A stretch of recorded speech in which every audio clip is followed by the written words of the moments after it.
여러분, 종의 노래 두 번째 시간입니다. 두 주 전에 제가 대림절을 시작하면서 그리스도인이란 기다리는 사람들이다 라고 말씀드린 바 있는데요, 바로 2000년 전 아기의 모습으로 이 땅에 오셨고 또 부활 승천하신 후에 다시 오시겠다고 약속하신 그 주님을 기다리는 사람들이 바로 우리 그리스도인들입니다.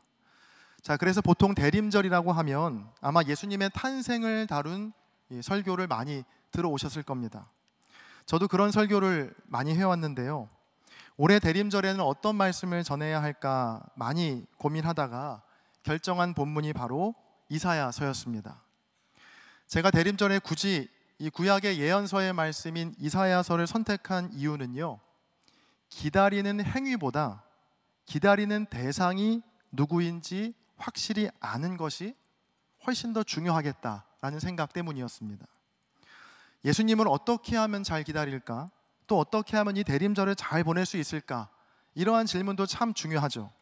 자, 그런데 그런 기다림의 행위보다 훨씬 더 중요한 것이 바로 내가 기다리는 대상이 누구인가를 확실히 아는 일입니다. 만약 우리가 이 일을 중요하게 생각하지 않는다면 2000년 전에 있었던 바리새인과 서기관들이 예수님께 행했던 잘못을 똑같이 반복하게 될 것이거든요. 정말 무서운 일이죠.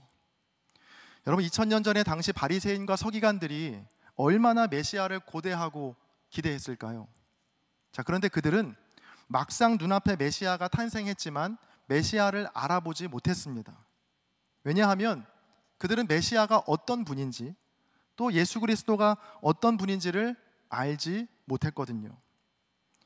이 구약성경 이사야서에 나오는 4개의 종의 노래를 통해서 오래전부터 하나님께서 약속하신 메시아가 어떤 분이신지를 함께 살펴보고 저와 여러분도 엉뚱한 메시아, 또 내 상상 속의 메시아가 아닌 참된 주님, 하나님께서 약속하신 그 예수님을 기다리고 또 닮아갈 수 있게 되기를 주님의 이름으로 간절히 축복합니다. 그래서 첫 시간에는 이사야서 42장을 본문으로 해서 정의라는 제목의 말씀을 나누었습니다. 이 성경이 말하는 정의는, 즉 미슈파트는 회복적 정의라고 말씀드렸죠.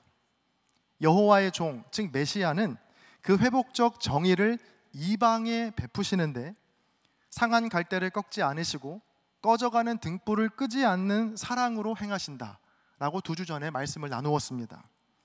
그리고 오늘은 두 번째 시간으로요, 빛에 대한 말씀을 함께 나눌 텐데요, 먼저 오늘 본문 6절의 말씀을 같이 한번 읽어보겠습니다. 함께 읽습니다. 시작. 그가 이르시되 내가 나의 종이 되어 야곱의 지파들을 일으키며 이스라엘 중에 보전된 자를 돌아오게 할 것은 매우 쉬운 일이라.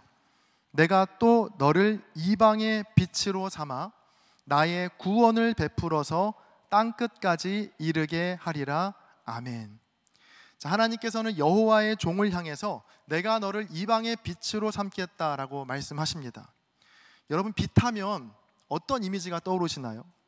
저마다 조금씩 다르겠지만 저 같은 경우에는 뭔가 화려하고 찬란하고 반짝이고 뭔가 멀리까지 뻗어나가는 이미지가 생각납니다. 자, 그래서 한 분야에서 굉장히 빼어난 활약을 펼치는 이들을 가리켜서 우리는 그들을 스타라고 부르죠. 그러니까 별처럼 빛나기 때문에 붙여진 이름인데요, 자, 이런 빛에 대한 이미지가 있다 보니까 예수님도 우리가 막연히 그 스타처럼 생각하기가 쉬운 것 같습니다. 오늘 말씀에도 하나님께서는 여호와의 종을 이방의 빛으로 삼으신다고 했거든요.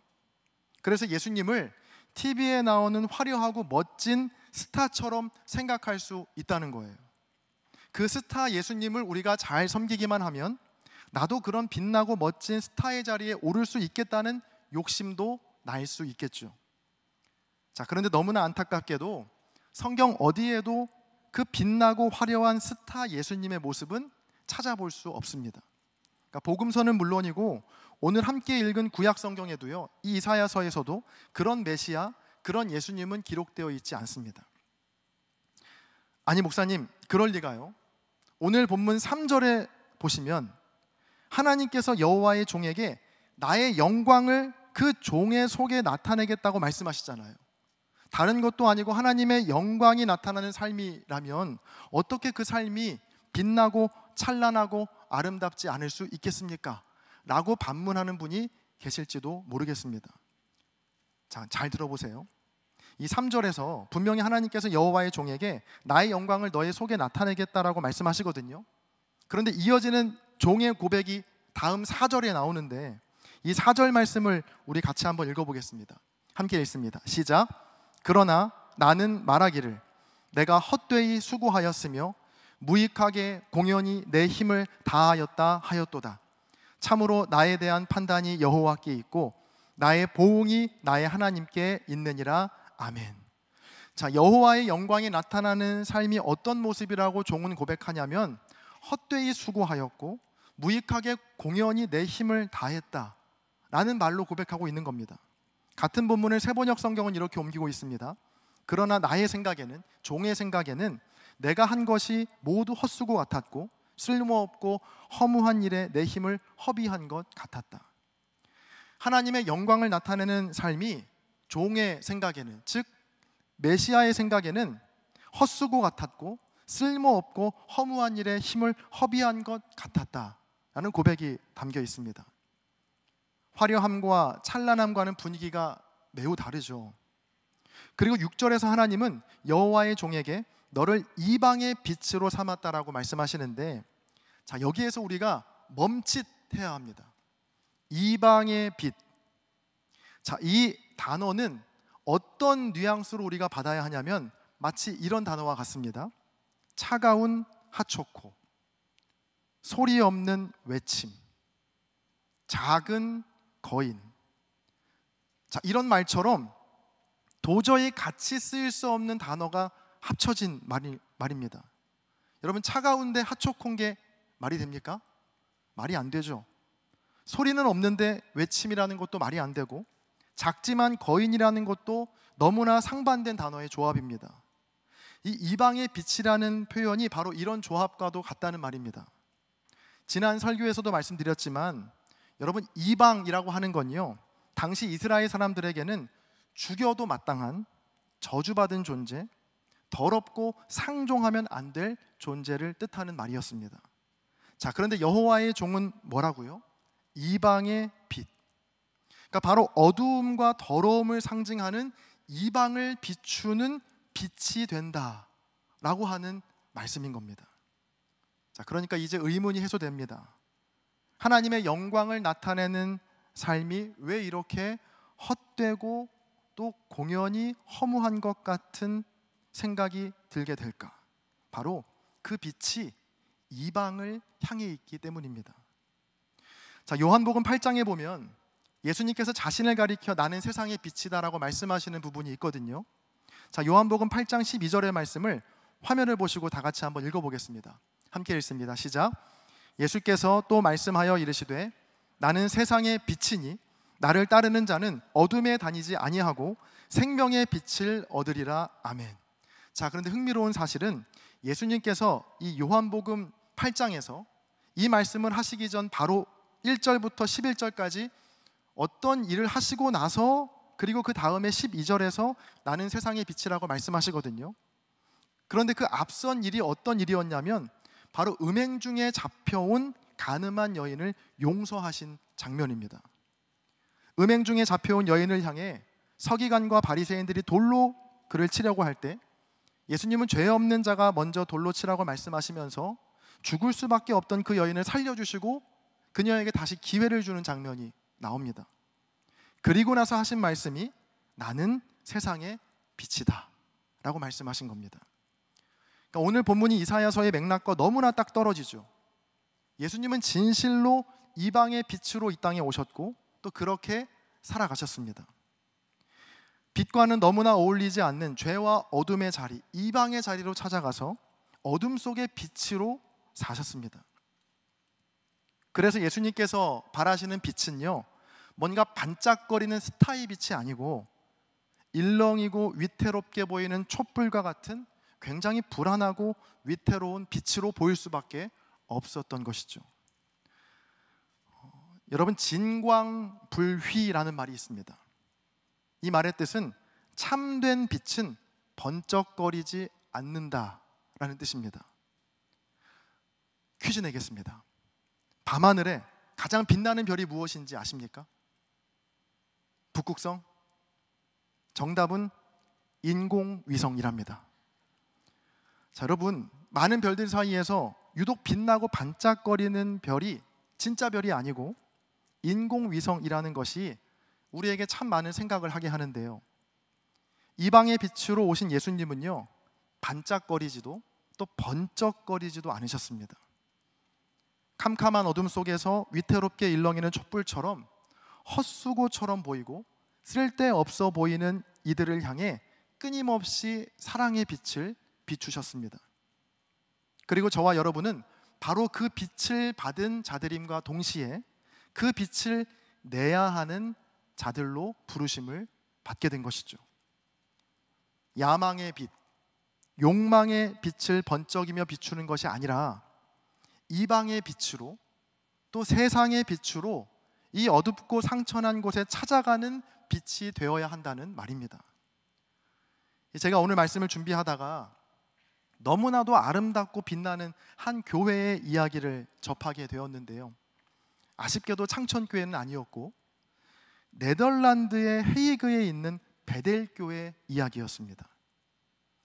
이 네덜란드에 있는 이 베델교회는요, 2018년 10월 26일 오후 1시 30분부터 그때부터 무려 2327시간 동안 단 1초도 쉬지 않고 예배를 계속 드렸습니다. 24시간 내내, 그것도 3달이 넘는 기간 동안 쉬지 않고 예배를 드린 거예요. 자, 이들이 이 예배를 쉬지 않고 드리기 시합을 했던 걸까요? 아니면 기네스북에 등재하기 위한 도전이었을까요? 여러분, 베델교회가 2327시간 동안 단 1초도 쉬지 않고 예배를 드린 이유는 바로 이방인 한 가정 때문이었습니다. 아르메니아 출신의 탐나지안이라는 가족은 2010년도에 정치적인 문제 때문에 아르메니아를 탈출해서 네덜란드로 피신해 왔다고 해요. 그렇게 네덜란드에서 임시 거주 허가를 받고 6년이 넘도록 영주권을 얻기 위해 애를 썼지만 최종적인 소송에서 지게 돼서 이제 본국으로 아르메니아로 추방 명령을 받게 된 겁니다. 자, 그런데 문제는 3명의 아이가 있는 이 탐나지안 가족이 아르메니아로 다시 돌아가게 되면 정치범으로 몰리게 돼서 처벌 혹은 처형을 피할 수 없는 상황이 되었던 겁니다. 자, 그래서 이 탐나지안 가족은 네덜란드 헤이그에 있는 그 베델교회로 피신을 하게 됩니다. 이 네덜란드에는 중세 때부터 내려오는 법률 조항이 하나 있었다고 해요. 그건 예배 중에는 경찰이 절대로 교회에 들어갈 수 없다라는 조항이었습니다. 이 베델교회는 고심 끝에 그 낯선 이방인인 탐나지안 가족을 품기로 결의합니다. 그렇게 2018년 10월 26일 오후 1시 30분부터 오직 한 가정을 위한 예배가 그때부터 시작이 된 겁니다. 교회 내부적으로는 예배가 단 1초도 멈추지 않도록 24시간 예배를 진행했고, 또 교회 외부적으로는 정부의 추방 철회를 요청했습니다. 자, 그러나 정부의 입장은 강경했습니다. 자, 이 소식을 들은 네덜란드 전역의 목회자와 성도들이 그 베델교회로 모여들기 시작했습니다. 네덜란드뿐 아니라 유럽의 다른 나라에서 온 목회자를 포함한 20개 교파의 550여 명의 목회자가 돌아가면서 예배를 인도했고, 심지어 교회를 다니지 않는 이들도 소식을 듣고 함께 그 예배의 자리를 지켰다고 합니다. 이렇게 예배가 장기간 지속되니까 학교에 가지 못하게 된 탐나지안의 세 자녀를 위해서 자원봉사자들이 교육봉사를 교회 내에서 이어갔고요. 그렇게 예배를 시작한 지 96일이 지난 2019년 1월 30일 네덜란드 정부가 추방 절차를 중단하고 이 탐나지안 가족처럼 아이들과 함께 추방을 당해야 했던 그 절차 중에 있었던 다른 700가정에 대해서도 다시 재심사를 하겠다는 것으로 96일간 이어졌던 연속 예배가 멈추게 됩니다. 이 당시 이 기사를 보면 그 당시 개신교 목사협회 대표였던 테오 헤테마 목사님의 인터뷰가 실려 있거든요. 그 인터뷰 내용의 한 줄의 기사를 제가 읽어드릴게요. 이렇게 말했습니다. 낯선 이에게 문을 열고 환대한다는 교회 본연의 임무에 충실하기 위해 이 같은 결정을 내렸다. 저는 이 한 주 내내 이 기사가 얼마나 제 마음에 위로가 되었는지 모릅니다. 교회가 세상의 희망이고 세상의 빛이라는 그 말이 공허한 외침이 아닌 진실한 울림으로 제게 다가왔기 때문입니다. 여러분, 벌써 뒤에 보시는 기다림의 초가 이제 세 번째 불을 밝혔습니다. 이번 한 주간에 이방의 빛으로 이 땅에 오신 그 주님을 기다리고 또 그 빛으로 살겠다는 다짐이 저와 여러분에게도 동일하게 있기를 간절히 소망합니다. 기억하십시오. 진광불휘. 여러분, 참된 빛은 휘황찬란하지도 번쩍거리지도 않아서 그 빛을 품고 산다는 것이 때론 허무하고 쓸데없어 보일지 모르지만 그 빛은 진실로 참 빛이어서 마침내 이 세상을 바꿀 수 있는 놀라운 능력이 되는 줄로 믿습니다. 어느 시인이 밤하늘에 떠있는 새벽별에 대해 이런 멋진 말을 남겼더라고요. 그 시인은 말합니다. 새벽별은 가장 먼저 뜨는 찬란한 별이 아니라 뭇별들이 지쳐 돌아간 뒤에도 가장 나중까지 어둠 속에 남아있는 바보 같은 별이다. 너무 멋져서 한 번 더 읽어드리겠습니다. 새벽별은 가장 먼저 뜨는 찬란한 별이 아니라 뭇별들이 지쳐 돌아간 뒤에도 가장 나중까지 어둠 속에 남아있는 바보 같은 별이다. 그 새벽별만이 진정으로 앞서가는 희망의 별이다라고 시인은 말합니다. 사랑하는 창천교회 청년 여러분, 저와 여러분이 이러한 새벽별 같은 삶이 되기를 간절히 바라고 소망합니다. 이방의 빛으로 오신 주님을 닮아서 때론 흔들리고 또 위태로울지언정 결코 꺼지지 않는 마지막까지 어둠 속을 지키는 타오르는 빛이 되어서 나의 주변과 그리고 이 세상을 빛나게 하는 진정한 세상의 빛, 이방의 빛된 삶이 되시기를 간절히 축복합니다.